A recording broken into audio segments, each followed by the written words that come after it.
Senator Booker.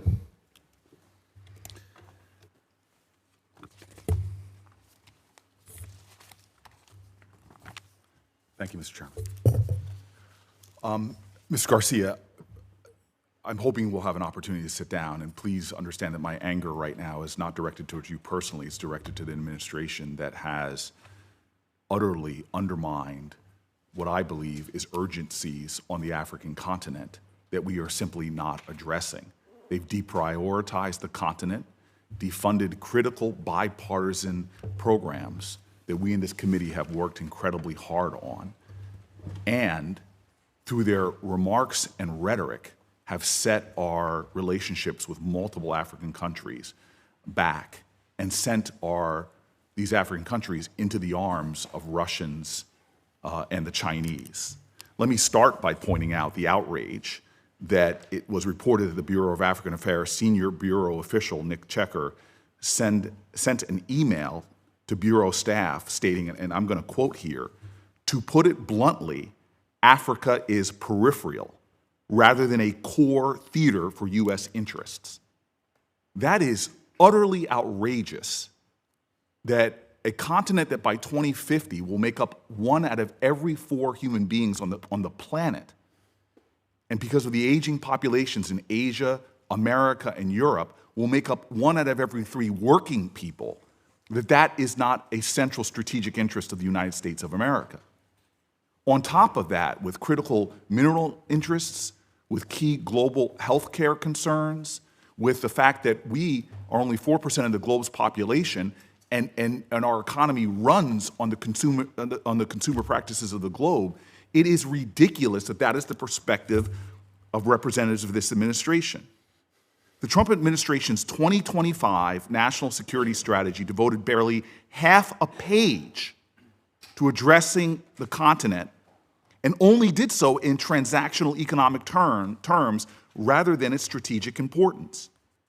This is something that should alarm everybody on this committee. It is outrageous. In December 2025, President Trump recalled 13 ambassadors from African countries. The U.S. maintains embassies across 46 African countries, yet 35 of those posts do not have confirmed ambassadors. 36 if you can count the ambassador to the Africa Union. That is a deep insult to these countries that we have not prioritized our relationships, and that diplomatic vacuum is being filled by the Chinese. This chronic understaffing of these embassies and the bureau you're about to lead undercuts those embassies' operations, undercuts key strategic interests, undercuts our national security. The Trump administration undermines U.S. diplomatic influence and terminates key foreign assistance programs, again, that were bipartisan approved, is giving strategic competitors like China and Russia the ability to massively expand their political, military, economic, humanitarian, and development engagement across the continent. And I want to bring your attention to what has been said already is the world's greatest humanitarian crisis. What is happening in Sudan is the shame of humanity. I visited the Chad-Sudan border. I saw the malnourished children. We are seeing literally tens of thousands of deaths happening. And what does the United States, what does the Trump administration do? It cuts our resources. The Trump administration has terminated food, nutrition, emergency health responses, and our own State Department people have said thousands more are dying there as a result. The State Department has determined that the RSF is committing genocide and that the SAF is committing crimes against humanity in Sudan. And what is our response? It's been complicity in allowing these horrors to go on and not stepping up to do something about it. The Trump administration eliminated offices and experts focused on conflict and atrocity prevention there, canceled most, if not all, of the conflict and atrocity prevention programs in the Sudan, and the president has also not nominated another special envoy for Sudan despite the legal requirement to do so. This is a horror. This is a shame. Last week, the administration lifted Russia-related sanctions on 3 top Malian military officials, despite reports that they continue to funnel money to Moscow in exchange for security support. It is a lie that they're concerned about security issues in the way that they're cooperating. And this is, to me, violates what is just common sense. If we want to strengthen commercial, long-term relationships with Africa, the State Department needs to use more tools than just lobbing bombs in and doing nothing about what's happening on the ground. Take Somali. 6.5 Somalis are currently facing high levels of hunger, with more than 1.8 million children facing acute malnutrition. Despite this crisis, the U.S. government has deprioritized humanitarian assistance for Somalia.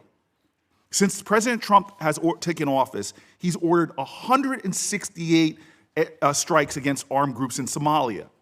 But yet he's cut aid to help with the crisis that's there. So I say to you, sir, I am livid with this administration's policy. Thousands of people are dying. We're losing our strategic advantage on the continent. Critical minerals are being trafficked by our enemies out of that country to the detriment of this nation. Our adversaries in Russia and China are making a mockery of the vacuum we're creating there. And on top of it all, the greatest humanitarian crises, which we used to define ourselves by leading against humanitarian crises, the greatest one on the earth, we are allowing more children die because of our retreat. And indulging the kindness of the chair, Mr. Edgar, your period at DHS. Senator, just would remind you, you used up to 7 minutes of your 5 minutes without asking a question yet. I appreciate that, sir, but I watch other people go more than 4 minutes over. Not today. Mr. Chairman, I've got a tight schedule here. And Mr. Chairman, I will say that Mr. Coons went 4 minutes over.